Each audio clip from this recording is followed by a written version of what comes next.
The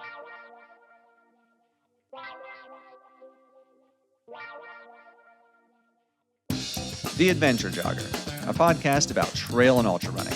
Meet fascinating runners from the front, middle, and back of the pack, sharing inspiring and funny stories about life and running. Running should be fun, and so should running podcasts. I'm your host, Stephen Kornhaus, and this is The Adventure Jogger.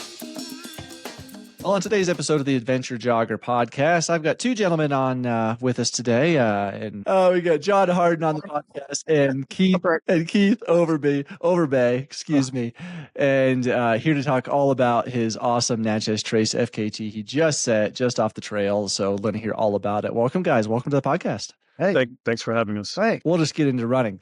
And so, John, you just got off the trail here on this FKT, and like, when did you finish? When was the day you actually finished? I finished Sunday at Monday morning. Oh, sorry, Monday morning, 2:30 a.m. 2:20 a.m. Okay. See, I have you should just be talking to Keith, to be honest. Still in a day. So, yeah, it's really been 2 days. Oh, wow. Yeah, he started Monday at 2:40 a.m. in Natchez, Mississippi, and finished Monday 2:20 a.m. and at Northwest. So it was nice. Yeah, it was like 6 days, 23 hours and 40 minutes was the nice. Okay. Yeah. Mm-hmm. Well, before we dive into this attempt, I definitely want to backtrack a little bit because I know you attempted this previously, and I forget, was it last year or was it 2022?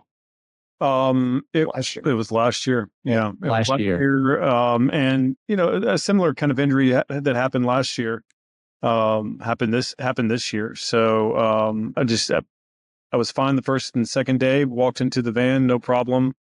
And then, woke up with knives going into my foot. And something similar happened this time. It was on the third day. It was on a different foot.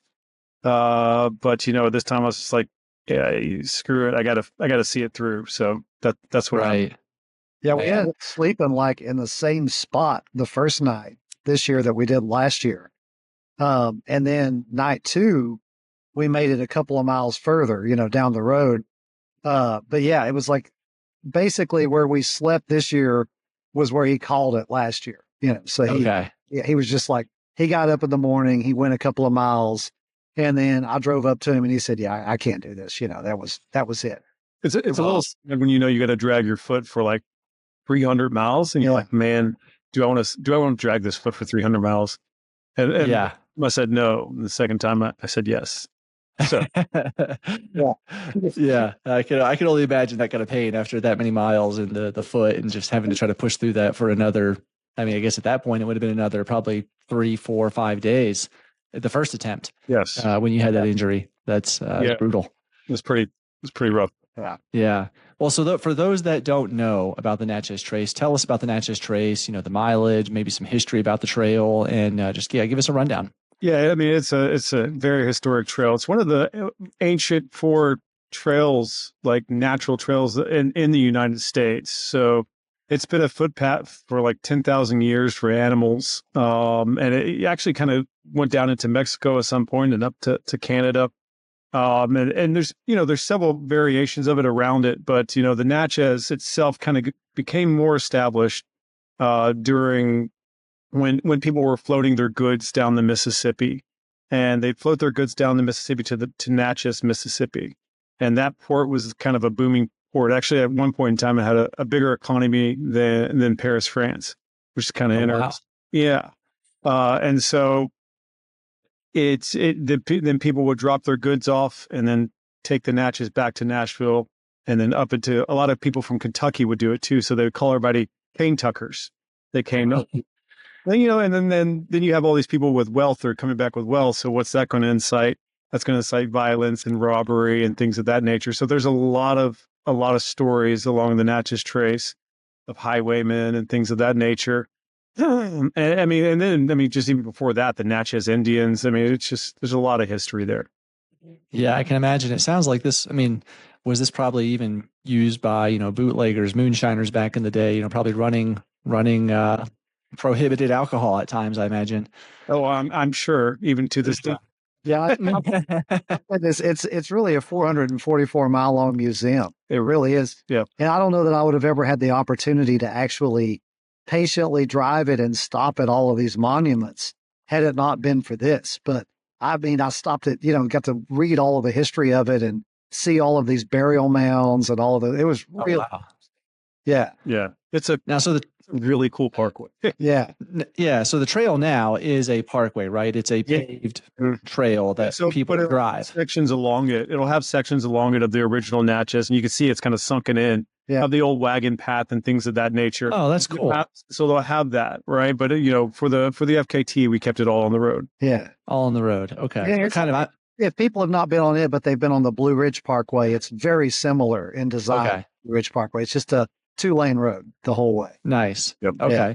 And so is traffic pretty minimal since you're not really in leaf season right now, or was it kind of still a little hectic at times? So in two cities, they use it as a highway, and that's in Jackson, Mississippi, and in Tupelo. Yeah. And so in those areas, it's quite hectic.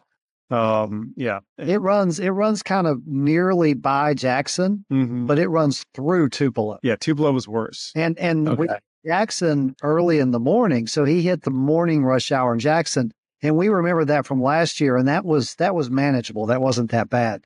But what we didn't expect was when we hit Tupelo, we were in the evening rush hour, so it was dark. It's dark. And it was just like 65, 70 mile an hour traffic on a 2-lane highway. And it was terrifying. I mean, it really was scary. Yeah. Oh, I can imagine. My goodness. Yeah.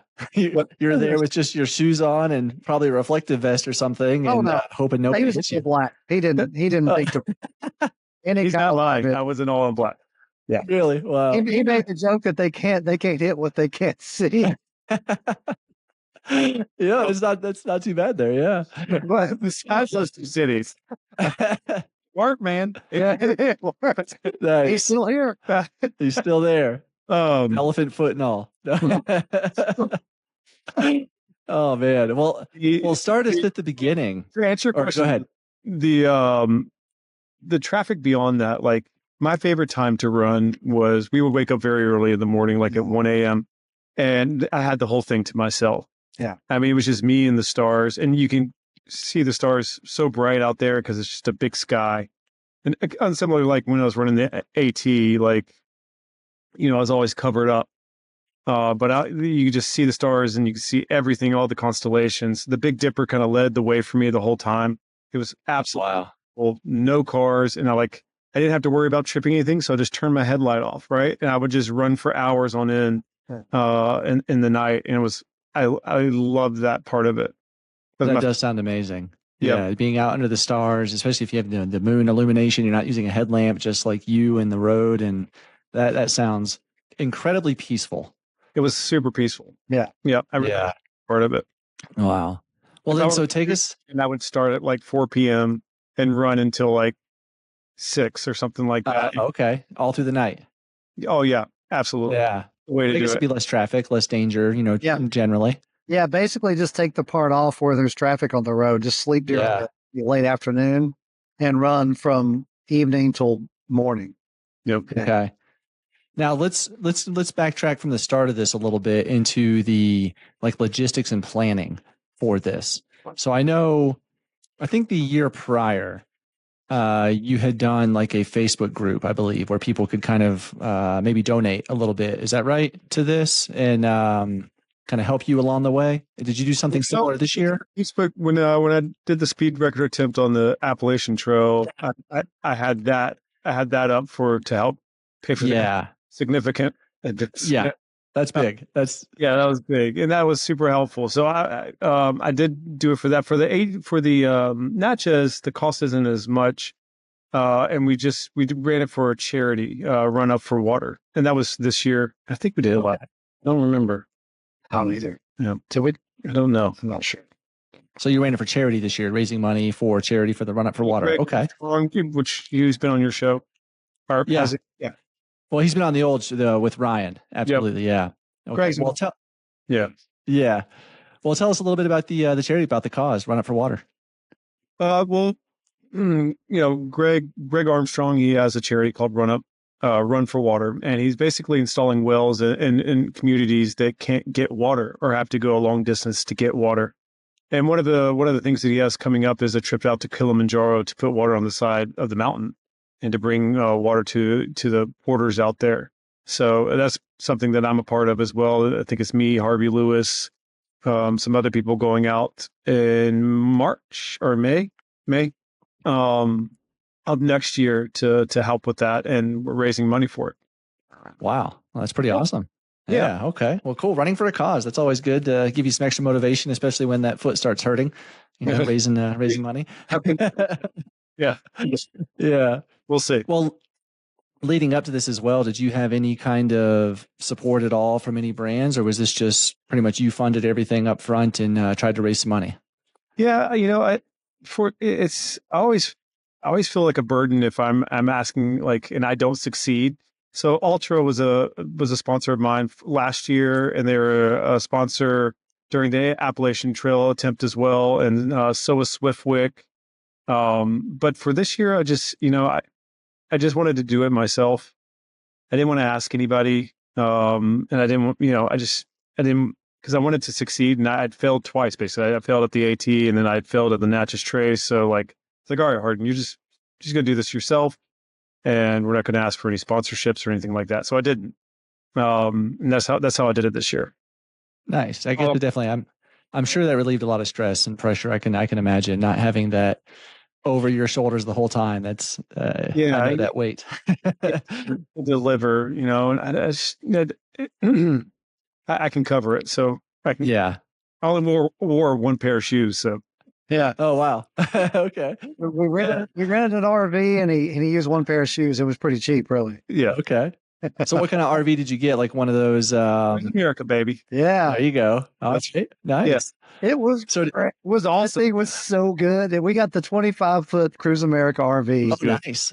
We both had our own separate beds. Mm-hmm. We had a kitchen. We had a bathroom. That was the bad part about it, though. Oh, what? You couldn't cuddle. You could have always climbed in the back. sounds a little bitter that I didn't sleep in the same bed with him. The previous vehicle we have is called Forpia, and it's what we used on the AT, the Ozark Highlands Trail as well, and it's what we used on last year. And it's just a very, very old Sprinter van that I custom built out, and it's in need of help. Yeah. It's a little sketchy, to say the best. Right. So you had the van, the Cruise America RV, and then one pair of shoes, and hit the trail. I had other shoes and a bunch of water. I did have others. I bought some other shoes that I thought, I was like, I don't know which one's going to work the best.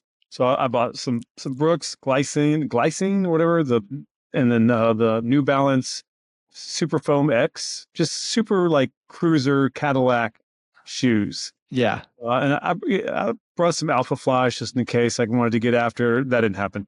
Next year, but just the Fresh Foam X, the New Balance, and man, those things were amazing.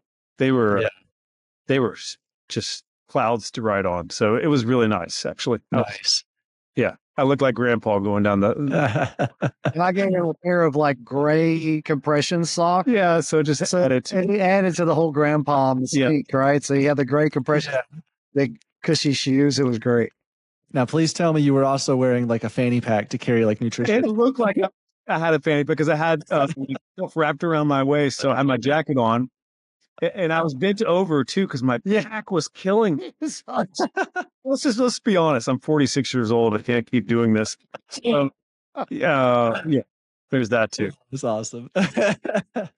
Well, day one. So you said he started last Monday, and it was would you say 2:40 a.m.? What time did you say? Yeah, 2:40 a.m. Monday morning. 2:40 a.m. Okay. Yep. So why did you pick? Did you pick that time, or is that just kind of when it worked out to start? I just wanted to get up early. I was, training's been pretty good, and I was feeling pretty strong. My initial was like, okay, I'm going to do 80, and then I'm going to bring it down to 70. Cruise at 70 for a little while. Maybe hit one day at 60, and then get a big rest, and then run it all the way through after that. So those were my like A goals that went right out the window. But we probably set the alarm for 2 a.m. and we were staying in a campground on the other side of the river. Oh yeah, sorry. On the other side of the river from Natchez. So it was probably just a matter of waking up, getting the camper ready to go, getting to the start location. And it's about 40 minutes, right? Before you run. I think that was probably it. Mm-hmm. Okay. I think it was just 2 a.m. alarm to wake up. Okay. And you went southbound, right? Northbound. North from Natchez. Yeah, I wanted to. It was very important for me to in at Loveless Cafe. Yeah. In Nashville. Okay, awesome. Okay. Yep. All right. So you started at 2:40 a.m. and hit the parkway there. How did the first dark hours go before sunrise? Oh, it was beautiful. Except it wasn't even that hot. It was just it was muggy. It was like the first day was muggy. Yeah. Muggy. Like for instance, it was so muggy that I had heat rashes all over my body. So my whole body like reacted and had a heat rash all over it. It wasn't like terribly hot, but I was just constantly soaking and just little boils all over my skin because of I couldn't get the it was just a stuffy day. It was just like a heavy cloud hanging, like a low-lying cloud all day long. And you want to know something else about the first day? I saw trees fall. 10 trees. How many? Like I saw the first tree fall and I was like, no, I'm not talking about just like the limb or something, like tree fall. Like I saw the first, I was like, oh, I've seen a tree fall in the woods. And then the second one, I was like, oh man, a second tree. And the third one happened like an hour later. I was like, who the hell's running beside me pushing down trees? What the hell? Like it just kept happening. And wow. I don't understand. I didn't understand it never happened again for the rest of the thing, but I would see them and they would take out other trees on the way. So that was random. That's crazy. Yeah. Was it like a windy day? No, it wasn't windy. It just rained a lot and it was just really stuffy and thick. Yeah. I was just trying to think the weather may have done something. Yeah. And Keith, you can confirm the trees were fall. Like he's not just I saw a tree fall when we got to Tennessee. I was standing with Andy, and we were hanging out waiting on you, and a tree fell. I was that same asshole. Yeah, Andy. It's a beaver followed you the whole way, just chewing him down. Wow. So the first couple hours went well, aside from the crazy humidity, and then so Keith, in the first early morning hours. Were you able to get any more sleep, or were you just kind of driving in front of him a couple of miles at a time and kind of refueling him? Yeah, right. So, I mean, I was fresh the first couple of days, so I would just, and it was funny too, because the first couple of days I was able to go like 6 miles, right. And wait. So, it's a good over an hour before he's getting there because he's moving the first day. He's probably moving 12-minute miles or something like that. Right. But as the trip went on, those intervals got shorter, right? So it went from like 6 miles to 5, from 5 to 4. And then it was like, I would say, the next stop's 4.5. And I'd see him go, because he just kept slowing down. And, it was just a natural progression of it. Yeah. And so like when he's taking naps for 15 minutes, just passing out in the driver's seat and then waking up. Yeah. And so if you were crewing in that kind of style, did you have any time to go and like resupply, or did you have the RV loaded with everything you needed pretty much from the start? Oh no, I would look for towns in front of us where I could hit like a Dollar General or, a grocery store, Walmart. I hit 2 Walmarts, and would just buy all of the gallons of water I could buy because, we got that RV, which is great because we've got a bathroom. But there's a fresh water tank in it. You got to keep full in order to flush the toilets and wash dishes and that kind of thing. And it's like we were going through 7, 8 gallons of water a day in that, and then another 4 or 5 just filling bottles. So I was having to buy like 10, 12 gallons of water a day. And there's nowhere to like use old garden hose. And then I'd have to find a place to dump the tanks, that kind of thing. Right. But the is I didn't really have to worry about food because we stocked the food full of food. So I just on the thing the whole time. It was awesome. And Costco was amazing. Yeah. And it was like it wasn't like we were eating the same stuff every day. We were like cooking different food and good. Tiki masala. It was awesome. Oh yeah. Oh wow. Yeah. You're eating good. Yeah. We were eating good. Fried rice and, just different stuff. It was good. Yeah. Nice. So it wasn't just like gas station burritos.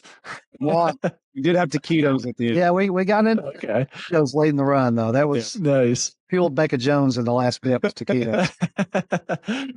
So the first day into the sun, the daylight hours, was it, you mentioned it was humid or very muggy in the morning. Did the humidity ease off in the day, or did it just stay throughout the whole day and get kind of hot? It stayed through the whole day. The first day, was surprisingly, I thought it wasn't going to affect me at all. But like even from the first 10 miles, my hip flexors were getting tight. So the first day was, was even rough for me, and I didn't expect it to be. I mean, I still hit the times. I was actually running like at a 10-minute mile pace average, and then by the time we stopped and got like refueled fuel, it would be like I think it ended the day on a 12-minute mile pace average over the total for the day. But for the 80 miles, I still felt great coming in. Like, okay, that was great, and the next day was great as well. For day 2, we had to deal with the traffic. Yeah, Jackson and Yeah. So that before you get to day 2, let's go through your night one routine. Like when you came in you're done running for the day, like what did you do to get ready for bed basically, or to recover? Sure. So first thing I'm trying to do is get pre-made protein drinks with creatine, things of that nature, some other vitamins that I add in. So a big thing of protein drink to help my muscles heal up. We're getting food. I think I wanted to take a shower, but we were low on water because I wanted to get all that stuff off of me. Yeah. And I had the heat rashes going on. So I immediately come in and just start we didn't have enough water in the tanks for a shower. So I took a horse bath. A horse bath. Yeah, horse bath. Yeah. Took a horse bath, and then I put some lotion on the heat rashes, and then just got down as quick as I could after a meal. That was it. Yeah. Okay. What about like foot care? Any kind of thing at night, or did you do that maybe in the morning? There was nothing wrong with the foot at that time, so there was no need for foot care, to be honest. Like, okay. Yeah, I put some basically some salty birches on it just to add some. I don't know. The other interesting thing about this route is you technically shouldn't be out on that parkway overnight. Like there's signs that say like, you're really not supposed to be camping out there overnight. But we slept right on one of those little pull off parking areas every night, the entire time. And we never had anyone bother us. We were able to stay right on the parkway and get up in the morning and go. So it was really nice, convenient. Yeah. Yeah. Okay. It's a great, fast FKT. Just beautifully quiet. Like there's no noise. There's no traffic. There's nobody out there the whole night. I think nice. Right. We did 5 hours of sleep. Yeah. I think we went, I think we got 5 hours the first 2 nights, maybe. Yeah. Yeah. Wow. Okay. Well, Keith, what was running well. So yeah. Well, Keith, what did you make him for dinner that first night? You said the tiki marsala, or was it something different? What was it that we made the first night? We had what did we make the first night? I don't remember the first night. Did you happen to keep track of like calories by chance, as far as how much you tried to ingest at the end of a day? What do we have? No, I ate it on the run. No, the steaks. I cooked those ribeyes. We had the ribeyes before. Oh, was that the night before? Yeah. Okay. Because I remember I shouldn't have ate those ribeyes. I don't know the first time. I think I ate it on the run though. Like I was like, just give it to me the last 5 miles, I'll eat it up. Yeah, that's probably what it was. Okay. But it was something quick. When I got in, I drank the protein shake and did what I said before and just got Yeah. Now, with that protein shake, were you drinking any kind of protein throughout the day as well, trying to keep things? Yeah. Okay. I would do 2 shakes a day. Okay. Yeah, we bumped that up a little bit more if I would have planned a little bit better. But yeah. Okay. So I was like ham sandwiches or turkey sandwiches and things like that to give him, a little bit throughout the day. Something he could eat pretty quick while, walking or running or whatever, and digest it pretty easily. Mm-hmm. Yeah. Well, then, so 5 hours of sleep you mentioned. So what time did you start the next day? We started at 3:00 the next day. Okay. Yep. And how did that next morning go? It was great. Started out feeling great, but then we shortly hit traffic at Jackson, and that's a time suck because you're constantly scooting over and getting in the grass and letting the cars pass, and then you get back to running again. And this is happening every 30 seconds. So you're over. It's weird. They come in like patches, like waves of surfing. Like they'll come in little heaps, and so they'll come. You scoot over, go past, and get back on. So that was a time suck, and I really spent the rest of the day getting that time back. Not to give the next guy an advantage or anything, but if we were going to do it again, we'd probably just run through the night and then like sleep for that like rush hour period. That next morning, because I was still feeling great. Yeah, he could have probably ran until 2 and then just slept for till 7. Yep. And then knock out like 100 miles that first day, or 110 miles, or something. Or whatever, and start again at like 8 or 9, and that whole thing. Yeah. Yeah. Well, good lessons for next time if you try to go back and get a little faster time. No. Well, after you got through Jackson in the traffic and the constant, pulling off and letting cars go by, did you have some time where it kind of smoothed out a little bit and you could run a little bit? Yep. So then I just played, I really enjoy patterns. So like time patterns and keeping a pace of something. So I would just keep patterns of times that I need to keep in order to get the time back by the end of the day. Just doing that math trying to do the math in my head.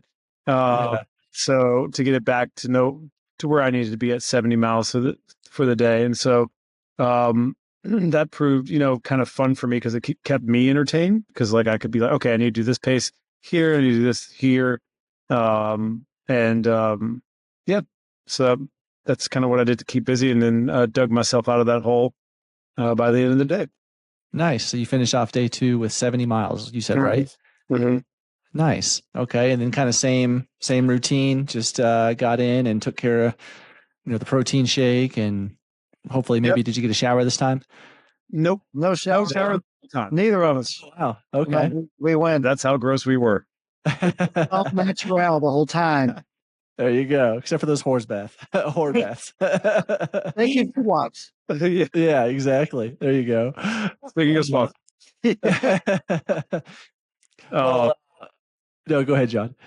Well, yeah, I think we just we got down. I think that night I didn't sleep that well. I think I had some sleep issues that night. I think I only got like 2 hours of sleep. I was just kind of tossing and turning. So I had a hard time sleeping. That happens sometimes. Yeah. When you're doing FKTs. So I'm used to it. So I think I kept waking up, and I remember like I probably got about 2 hours of sleep that night. But we did. I'm sorry. Go ahead. I was going to say, were you taking any kind of like, Tylenol or anything at this point to kind of help with some of the maybe inflammation or pain? I took like a kitty dose of melatonin. Oh, I'm sorry for the pain. You get a little amount of Tylenol at that point. Pain or to sleep, yeah. Not yet? Not on day 2? No. Okay. I didn't take any. Yeah. I wasn't in pain really yet. So you waited, it was day 3 when that started? I guess so. Yeah. Okay. Yeah, but to go to sleep, I took a little bit of melatonin to help me, which didn't really put me to sleep. It just gave me like crazy like dreams, like kind of in and out of sleep. So, oh wow, yeah, maybe it was because of the dose. Yeah, I just didn't sleep well the second night. I remember that. I did sleep well the first night. But so yeah, then I think we got up even earlier that time because I was kind of already awake. I think we got up at 2 a.m. I think we headed out at 2 a.m. Yeah, I'm pretty sure we did. Yeah. And it was awesome because it's just so beautiful. I remember that night, like, under the Big Dipper and everything. It was just absolutely beautiful. And the skies are clear. Yeah. And I just love that part of it. But the third day is kind of where things went wrong. I think up until about 4. So we were 40 miles in, and I was doing a faster pace than the second day, and I was feeling fine. I was a little tight, but I've been tight from the beginning, like I said. And then just at mile 40, I remember I came across Keith, and I was like, man, my left foot is ganked up. I was like, it's kind of similar in that shin spot. Yeah. So we did some stretches, and then but it was turning red and swelling at that point. Yeah, it was already swelling at that point. And so, I was like, I was just torn. I was like, you know what? We're just gonna. I think was that where we decided to keep going, or like I think that was just like let's just keep going regardless, right there. Yeah. So we kept going. We made it to mile 60. We're supposed to make it to mile 70. Slowed significantly, and then like I remember being in so much pain at mile 60 that it was shooting up my back, and it was like a shock. It's not like it was not like the AT where it was like a dull pain in my joints. It was like a shock pain that would kind of like collapse you. Oh, wow. And so like I remember I couldn't. It was so much pain that like I couldn't hold it back verbally. Like I had to yell. Like it like made me yell. Yeah. Oh, that means pain. I remember thinking that it was nighttime. I was pissed because like we were killing it up until mile 40, and I was like, I was just mad. Yeah. And so I had to call. I was like, I have to stop. It's like, it's okay. You got 60 miles today. It's okay. And I was like, we're just going to call Keith. We need to rest this thing up and see if we can get it healed up. Sorry. Koa, it's okay. Koa's here too. By the way, Koa came with us the whole. Yeah. Koa was my nice. sidekick the entire first like 5 days of this thing. Oh, that's awesome. Me the whole time. Before all the people started showing up, it was just me and Koa, and it was amazing. That's awesome. It was good company. Yeah. And so you got 60 miles on day 3, is that? 60 miles on day 3. And I think Keith asked Keith to come pick me up. Yeah. And he came pick me up. And I forgot what did we kind of do when we got in there. We tried to address the inflammation. I got everything off of me. Yeah. I think we put some rubbing cream on, like some just some kind of like icy hot stuff, put it on it. Yeah.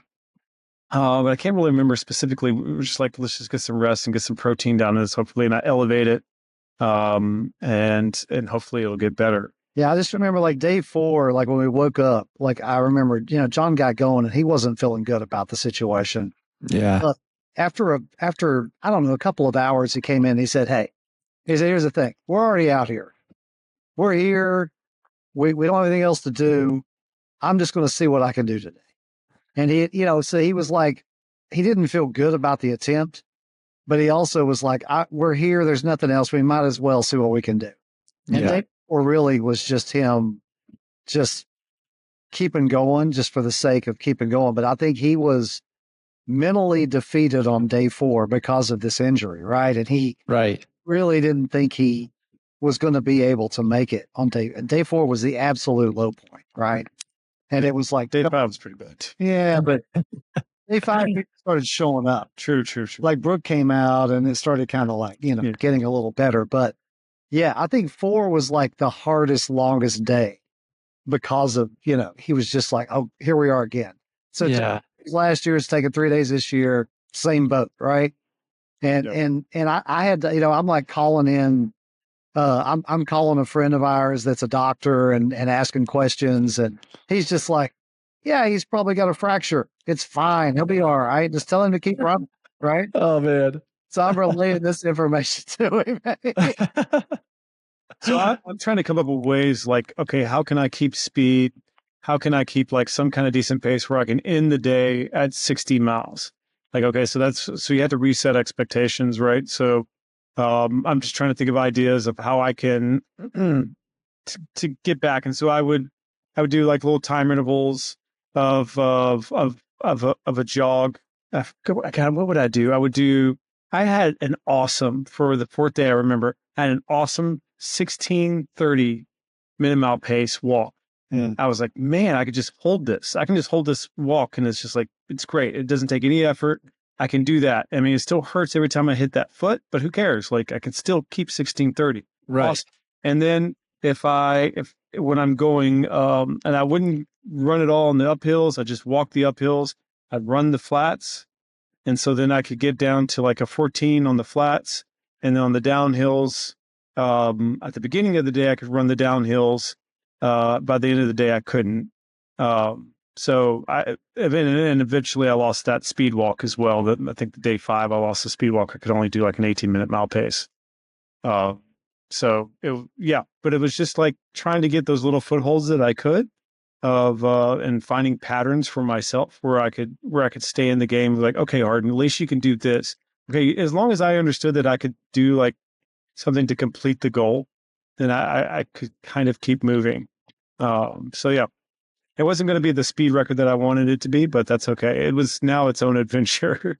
Well, yeah, I mean, it sounds like you had a, day 4, like Keith was saying, it's kind of the same place as it was last year. So I'm sure there's that mental side as well, where you're like, ugh, not this again kind of thing. And, but then you're finding these small battles or these small patterns where you can, I can do this and keep doing this part for this long until I can, and then I'll adapt and do something else. So it's not like you really overcame a lot and still pushed through. Yeah, it was a lot of, I'm not gonna lie, it was a lot of pain. And like, there were certain points where I thought I was going crazy, like where I was like, man, this is when you see a mile marker and it says 200 or something like that, when you have 200 more miles, like of you knowing that every time you hit that left foot, it's going to ring on you, and it's going to be slow, like not the pace that you want. It's a little like, it's peaks and valleys, right? But it's a lot of peaks and valleys where it's like, it felt more valleys. Yeah. Peaks. So yeah, I would go still through these moments of like, okay, Hardin, you got this, to like, so yeah. Okay. Well, then how did ourselves at this point too, right? Like I mentioned, like I think the turnaround started happening when people started showing up, right? So like that was day 5, right? Yeah. So day 5, like we had a dear friend show up in the morning before the sun came up, right? And John was he had started out that morning. So much pain. He was just at an all-time low. And our sweet friend Brooke, who you had on the podcast not too long ago, Brooke Wanzer. Yeah. Well, awesome. No, before that, Marla and Dan came out. Yeah. Marla, but they were out. Pete was out. Was that day 5 or was that day 4? That was day 4. So that was day 4 when Pete came out. At the end of day 4, Pete and Marla and them came out. Right. So that was like when we hit Tupelo traffic. That's correct. So yeah, I'm off a little bit because we had Pete show up, Pete Schreiner, the photographer. Oh yeah. And then Marla and Dan Albert showed up.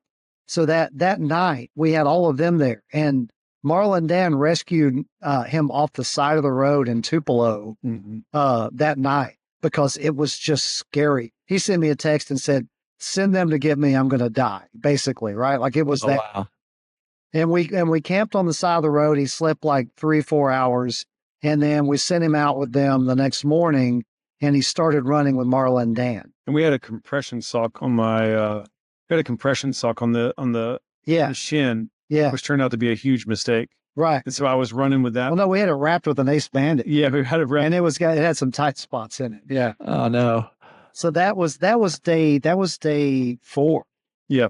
Okay. Right. They had that night into day 5. That was part of day 4 because we rested during rush hour traffic, and then we came back on again. Yeah, and then went into day 5. Yep.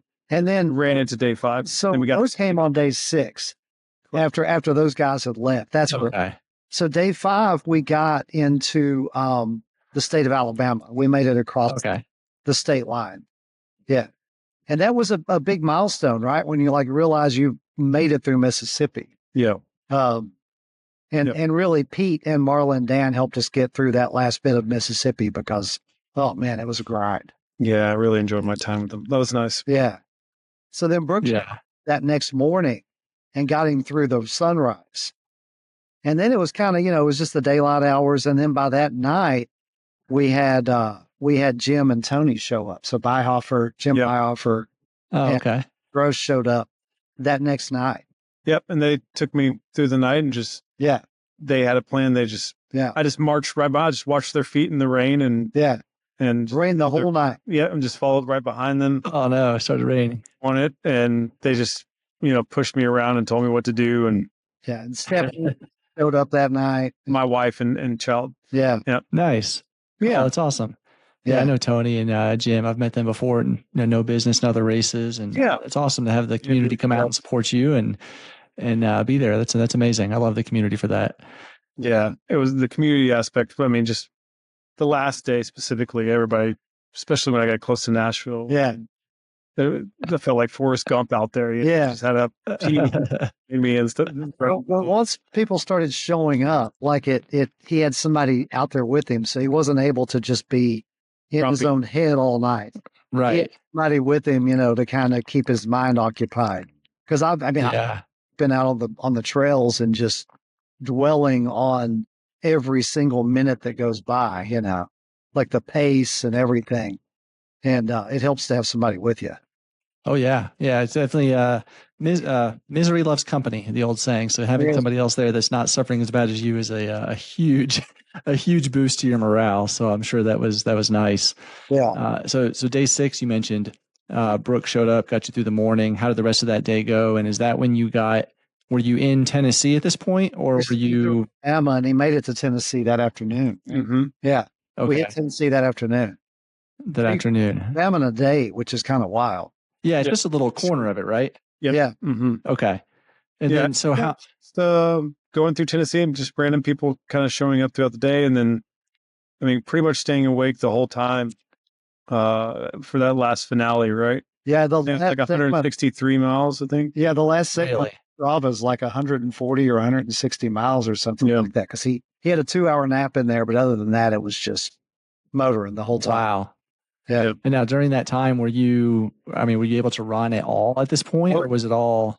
I was still working. I was still doing my patterns. Okay. But a lot of it at the beginning was walking. And then Keith kept telling me that it was brain juice and that I could run. And I was like, man, it really doesn't feel like I can run. And, I was like, I'm trying. And then I remember thinking, I was like, okay, I kept telling myself, it's like, okay, at mile 40, you're going to run. And, I think around that time I did start running. Yeah. But it is like I kept using the term brain juice. I was just like, man, it's endorphins, it's adrenaline. Like your brain has it. You're just not letting it go, right? You're Right. you think you're done, you're not done. It's there. But it's not like I was attempting to run. I would constantly attempt to run. And then like it would last for about 20 or 30 seconds and like my legs would start flaring up big time. I mean, it was just like, and maybe you're right. It's a good question. Like, are you just telling yourself to stop, or like, do you really need to stop? Because like it felt like I had to stop, right? Yeah. So I don't know. And it's an interesting question. Yeah. Well, yeah, the brain can play some crazy things. The last 40 miles, it just clicked, and I was like, it doesn't matter. I'm gonna run. And then the last like 20, like I hit pretty hard, I think. Yeah. Well, it Wow. was getting dark. It was getting dark that last night, and we were getting close to Nashville. We were like, we gotten to the point that we were at the start line of the Natchez Trace Marathon, which is his race, right? Mhm. Right. So he's looking at the start line of one of his races. That's how close to home he is. And I'm like, who could I call to get him through the night? And I text Becca Jones, and I'm like, Becca, you interested in coming out? And she's like, I'll be there. Nice. That's a good call. Oh yeah. So He had a red phone for oh yeah. boys. Right. Yeah. It's up right about dark. I drive down to Garrison Creek. I pick her up. I bring her back. I got pulled over by the cops at Garrison Creek. So I'm pulling in there with a police car behind me with the lights flashing to pick Becca up because the lights weren't working on our Cruise America RV. Yeah. Oh man. Tail lights were out. But it was funny because the cop pulls me over and he walks up to me and he's like, hey, I just pulled you over because your tail lights are out. I said, oh man, I'm sorry. And he said, is there anybody else in here? And I said, no. And he said, are you here with that runner? Because I'm wearing a hat that says crew chief on it, right? Oh, And nice. yeah, he said, oh yeah, I've heard about him. Oh, that's awesome. Little local celebrity. Yeah, so we figured out the problem with the tail lights, and I picked Becca up and took her back to him. And from then on, he had company, right? Because he had Becca pushing him, and then other people started showing up, and the next thing you know, it was like a Forrest Gump moment from that point on. Mm-hmm. What's the most amount of people you had running with you during that like Forrest Gump moment time? I would say like 10, but it was constantly changing out too at the same time. Yeah. Yeah. Yeah. That's awesome. That's what makes you a little nervous because like for me, like they're all dear friends and people that I know, and they took their time to come out there. So I want to take the time to speak to them. So there's a little anxiety there too. Like I want to make sure that they're taken care of when they get their time. Like, Right. that's a little nerve wracking where like my sister coming like, hey, she's not used to being in this kind of scenario, like making sure that she's taken care of, things of that nature. So yeah. Yeah, I can imagine. I mean, that's you're not just concerned about that, but also then you're probably worried a little bit about their safety as well, being, on the road with you. And if you've got 10 Yep. people, it takes up a pretty good most of the lane, Yep. probably. So it's Yeah. Especially when my kid came out, like I was like, okay, probably not the best time. But How old is your kid? he was 10 years old. 10. Okay. Did he run somewhere? He ran with you too? Yep. Mm-hmm. Oh, that's awesome. Yeah. That's so cool. Awesome. It was really cool. That was good. So, yeah. And then so you had all these people kind of leading you into Nashville. And so what time did you finish this up? You said it was 2:20, 2:30? 3 a.m. 2:20 a.m. Monday morning. 2:20 a.m. on Monday. Yeah, and it was just raining. It was nice. It was the 50s, but it was raining, right? So it was just kind of, it was really kind of cool. It was a fitting ending, I think. Yeah. And so it was, you said 6 days, 23 hours and 40 minutes. Okay. Yep. Well, I mean, that's pretty darn impressive. 444 miles. So what, I'm sure you sound like you'd like to do some math. So have you done the math, and what did you end up an average miles per day, or 63, 63, 62, 63 and some change. Yeah. Okay. Nice. That's impressive. That's pretty darn good, especially on the pavement. That sounds like the next person worked for it, I think, right? Yeah. Yeah. I wanted it to be 70, but that's, it is what it is. Yeah. Well, I looked up the previous record, and the previous record was, I believe, 10 days, 11 hours, and 44 minutes. So you beat it by 4 days, basically, 3.5 days. Yeah. Yeah. That's it. It's surprising how much you think about trail. Like I'll take trail any day over the pain of the road. Like the road, just the fact that it's like a constant like gate, and it's that hard hit every time. He was like, "Where's you?" Yeah. Like this is so much harder than the AT. And I was like, of course it is, John. And he's like, I can't believe it. And I was like, because it's asphalt.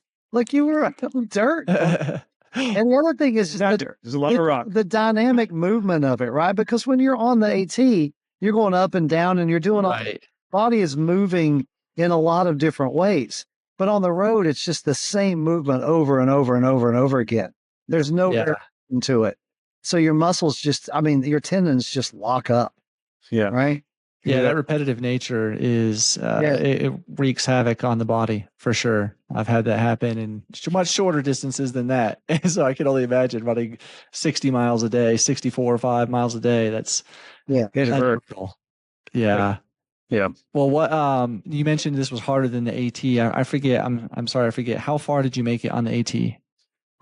So I was at I listened to your recent podcast with Tara, and when she said that she was like, what'd she say? She was like 120 miles behind after like the whites or something like that. Something like that. Yeah. Yeah. So I was at record pace out of the whites, and then I had a quad injury right after the whites, right when I was like, okay, it's go time. I was like, yeah, finally. Yeah. Stuff. I'm tied up. I was like, this is perfect. This is where I wanted to be. Boom, torn quad.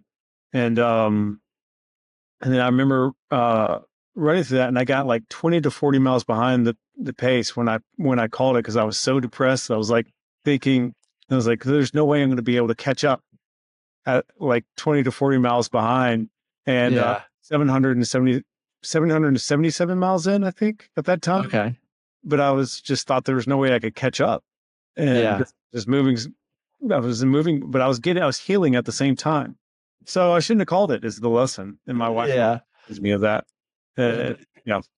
Basically, so you had 330 less miles on the Natchez Trace, but that pavement was just the breaker there. It's not that soft dirt, or I know the whites isn't soft. It's a lot of rock. Whites is brutal. Yeah. Yeah. So what lessons did you learn on this attempt, or this not attempt? You did it. You set the FKT on the Natchez Trace. What lessons did you learn that if you were to do it again, I know you said you wouldn't, but that you would apply? Yeah, I think the one about doing it in the nighttime would be a huge advantage to anyone. Yeah, sleep when there's traffic and Yeah, run. I mean, you're just going to move so much more fast and or faster. And I don't know. I think the only thing that I would Take a dog with you. Sure. training your tendons significantly is going to be very. Yeah. I also wish that I had run more on the Natchez, because I believe, the curve, the curvature of the Natchez is pretty significant. So I think running more on the Natchez, or where you're going to run, would have been better. Whereas I just ran the roads around my house a lot because it was easier, it was quicker. I should have taken the time to go out to the Natchez and run on the Natchez and get that same type of because that The camber on the road. and that the way that they did it is specific to the Natchez Trace. So Okay. I would train out there specifically. I can imagine that would put a lot of stress on your tendons if it's got a lot of camber to it, for sure. Yeah, That's a ton of camber, unnecessary camber. It doesn't even make sense. It's not even like yeah. So anyways, but it's just, I've never been on. I think I've driven on maybe a couple of miles of it in Tennessee, and that's about it. Never anywhere else. So it's, yeah. Well, I know you went northbound, so from Mississippi all the way up to Tennessee. What was the total cumulative elevation gain? oh, I if you were to ask me what I thought it would have been like Mount Everest. Yeah. Because I was like, even the first day to Keith, I was like, It was like I'm climbing the whole time. After 2 days, he sent me a message. He said, "How much elevation have I got?" I looked on Strava and I sent him a note back. And after 2 days, after 150 miles, it was like 3,000 feet or something like Wow. that. And I said, "Are you kidding me? Is that all?" Yeah. And when you get really mentally fatigued when you're on flat road, it can look like it's going up. Oh yeah. You experience that? Oh right. He's Absolutely. experiencing that for like a week, right? He's convinced he was climbing and it was dead level, right? Oh man. Still refuse to believe it. So over the whole 444, then what was it? Probably only maybe No, 5,000. I got to add it all up. Yeah. I mean, It's not much. yeah, it's not much. Okay. I guess there's a lot in Tennessee. yeah. Once you get to Alabama, it starts to undulate, Yeah. right? Okay. But Mississippi is just pancake flat. There's just nothing. We'll see. Yeah. Not according to John. It's out Well, there. Go look at it. Yeah. Excuse me. Well, I know you mentioned that you didn't want to do this again. Do you have any aspirations to do the AT again, or maybe something on dirt, on trail? I mean, I'm 46 years old, so like, that takes a lot of time. So I'm just getting old. So probably I don't think I would try the AT again unless somebody wants to pay for the like training and all that. It's just a huge commitment. It's such a huge commitment, and I can't recover as fast as some of these other kids. So I don't know what endeavor I would do next. But I'm probably sure I'll come up with something. Yeah, I did see the scientist found out the best. She says you're done. Oh, okay, well, that's it then. You're done. Yeah. I would say I did see that scientists did find out like the best key to recovery though is to actually be 20 years old. So we're both past that, and so we're Yeah. No? Well, if you're done with that, anything more along this distance, or you're gonna stick to running races, RDing races, and some shorter stuff? Tell them about the adventures. Oh, yeah. So we have patients.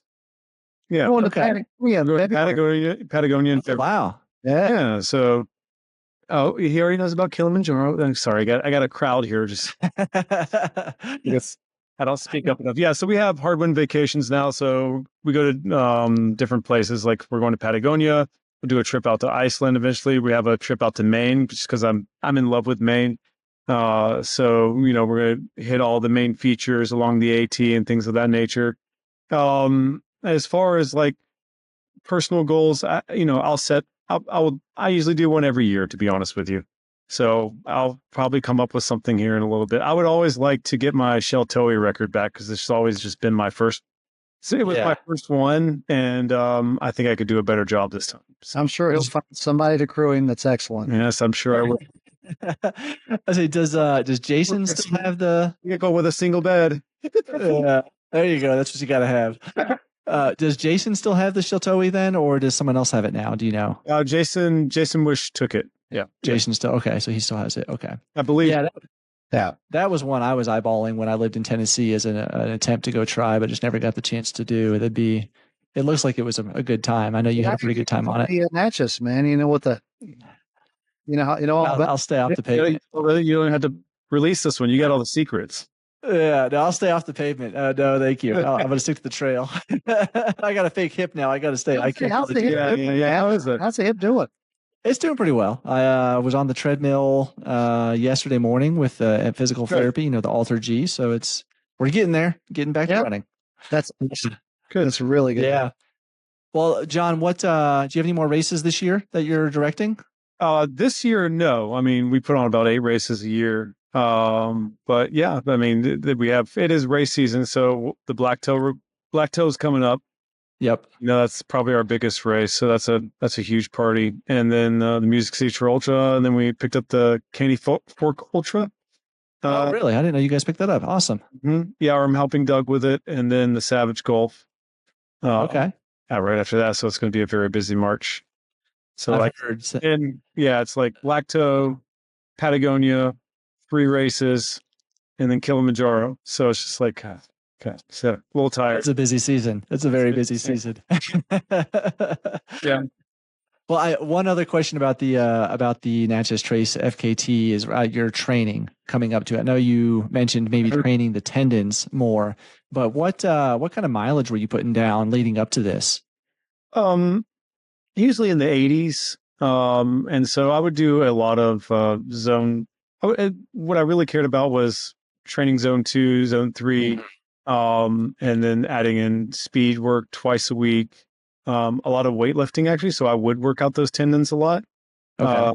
And then just a lot of zone 2, like 45 minutes at a time, or zone 3 at 45 minutes at a time. And then we have a group called the Tardigrades track club workout that we do on Tuesdays.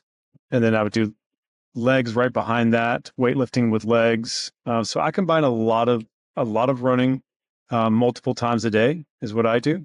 So I would usually run 3 times a day, typically. So it's on a treadmill, and then I would take usually go out on a soft run for lunch or something like that.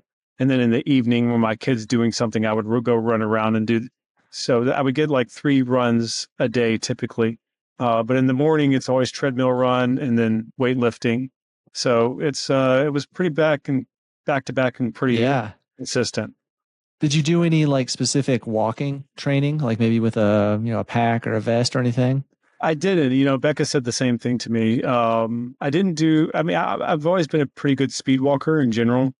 It's kind of one of my main strategies on the AT actually, was that I could walk pretty fast. I remember running with Christian Morgan, with him when he was doing his attempt. All I would do was just walk behind him and he'd be running. Oh, wow. So my walk speed's pretty good. So I didn't practice that much, and it did help me during the run, but I mean, I just kind of had it naturally. Yeah. Okay. But if I would definitely train a lot more on the Natchez Trace. Yeah. You got to get that camber for sure. Yeah. Well, John, it's been awesome hearing all about the FKT, and congratulations to you and Keith. I know it's a team effort, and the community that came out and supported as well. I'm sure that was special and nice to spend some time with folks on the trail. But just huge congratulations. I know that's got to be after last year's attempt and then coming back, it's got to feel pretty darn good. Grinding it out. Yeah, it was two, right? Like I didn't get the AT, and then I didn't get the Natchez, and it's like, man, I need to win. Right. Life needed me to win as well. Yes, needed to win, and that was a big reason why I didn't quit. It's just because I just need to see something through, and who cares about your ideas of what speed should be and what the record should be. You just need to finish something, and it's going to be hard, and we're going to do something hard, and it's going to be fine. So that's what Keith and I did. Yeah, and you beat it by 3.5 days. So you still set a pretty darn fast time. So it's very stout for somebody else to go after now and see if they can do it. So hopefully you'll hold it for a while. They will. they have to have some things go right to do that, right? Because Yeah. there's always a setback on one of these things, right? There's always so to beat it, somebody's going to have some things kind of come together and go right for them. They got to have some luck, Right. to beat it, I think, right? Oh yeah, it's a big part of it for sure. The weather has to play an important role, and traffic and all of that. So it's it's not just running. There's a lot more involved. Right. Yeah. Well, John, again, thank you so much for coming on and telling us about the FKT, and congratulations to you and Keith. Keith, great chatting with you as well. And hope you guys have a Merry Christmas as well. I know we got about a week to the day till Christmas. Have a Merry Christmas. And thank you all. Thank you to Koa as well, and to John's wife in the background as well. So, Thanks, Steven, man. We enjoyed it. Yeah. It's just been fun. All right, brother.